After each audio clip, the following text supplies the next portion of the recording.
Greetings, everyone. My name is Mr. Gopal, and today I'll be your earth science teacher. And specifically, I want to talk about a concept that comes up in not only earth science, but physics and chemistry as well, and is one of the most important forces on Earth, and that is the force of gravity. Now, specifically, we're going to talk about how gravity is related to erosion. In other words, how it's an agent of erosion. But before we do that, and before we examine situations like this one and that one, what we need to do is take a quick look at gravity on a physics level. The video shared in this presentation indicates that gravitational pull or gravitational attraction can exist between any two objects. So if I have two tiny objects, like that one and that one, okay,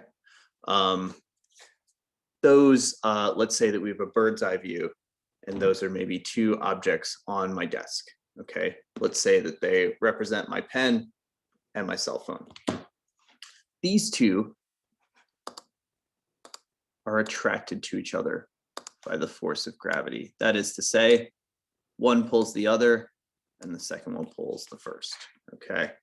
And thereby, they are slightly attracted to each other. And that attraction is in proportion to two characteristics of them. One is their location relative to each other, which we could describe using the letter R for the radius or distance between them. So I might put an R here and say, that's the length, the radius, and that has some effect. In other words, the closer together two objects are, smaller the radius between them, and the greater the force of gravitational attraction between them. Now, the other factor in this, which I'll put in a different color, is the mass of each object. The mass of each object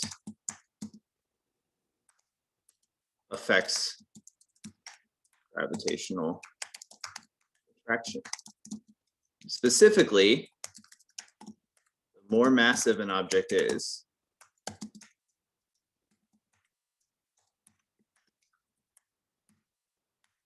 the more gravitational pull it will exert on other objects. Now, you might be saying to yourself, wait a minute, I'm a little bit confused.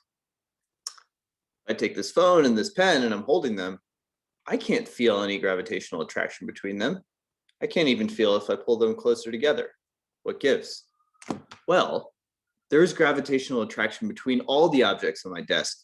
I've got books, I've got a mouse and a keyboard, a calculator, a water bottle, and so on and so forth. And there are kind of minute amounts of gravitational attraction between them. But there is also gravitational pull from the greatest, most massive object in my situation, and that object is the Earth. So if I pull this pen up into the air and I let it go, it will be attracted to the Earth, and that will manifest as it dropping down to the table. And if I dropped it off the table, it would fall down onto the floor. If I had that pen up in space, outside of the gravitational field of the Earth, if I let go of that pen, it would simply float. And that's because we're not on Earth, so there's no gravitational pull from the planet. If I were to draw this in a diagram that reflects the disparity in massiveness and size of the Earth versus these other things, I wouldn't even be able to fit the Earth on the page. I think even this is not massive enough to show you the great difference between my pen and the size of the actual Earth. And so the gravitational attraction between the pen and my cell phone and all the other objects on my table, it's so minute that I won't be able to feel it. However, I can perceive the gravitational attraction between the Earth and all of these objects, because if I pick any of them up and I let them go, they will fall down to the Earth. And this is what you want to remember about why there's gravitational pull between all objects, but we can only perceive that one between each object and the Earth. Now, the question is, how does all this relate to earth science? Well, we have this situation here, as well as this, where we talk about soil creep. Now, when we have a landscape that is steep, in other words, it has a higher and lower point at some angle downwards, we know that objects that are higher up are a little bit less supported than objects that are lower down. So there's less sort of even ground that is supporting them and keeping them stable. So they have an attraction towards a lower, more stable part of the ground.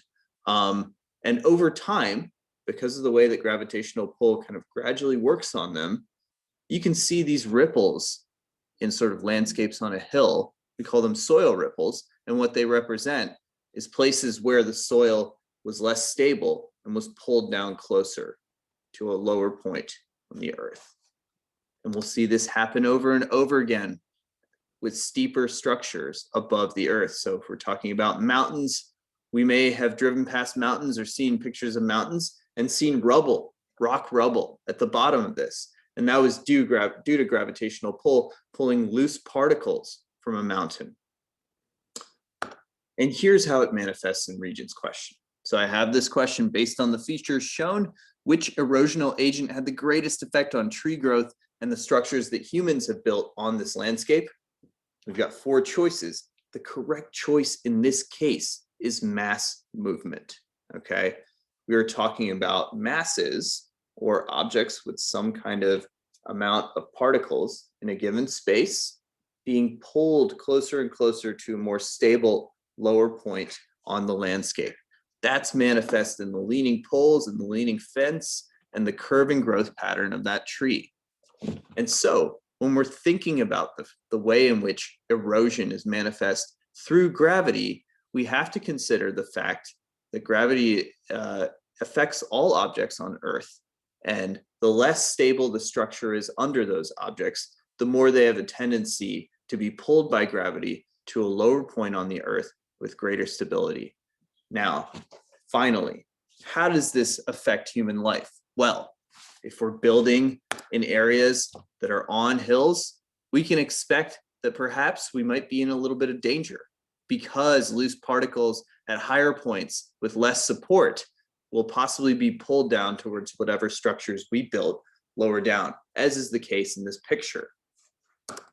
We can figure that snow, which is far less stable because it has less kind of frictional quality on its contours, will be particularly susceptible to tumble down the side of a mountain. We can also perceive that the steeper types of mountains might pose a great threat to any sort of village or town or structure at the bottom of them. And so it's important to think when we have erosional agents, the whole earth is pulling things down towards it all the time. And this will change the landscape over time. So a form of erosion comes from gravity.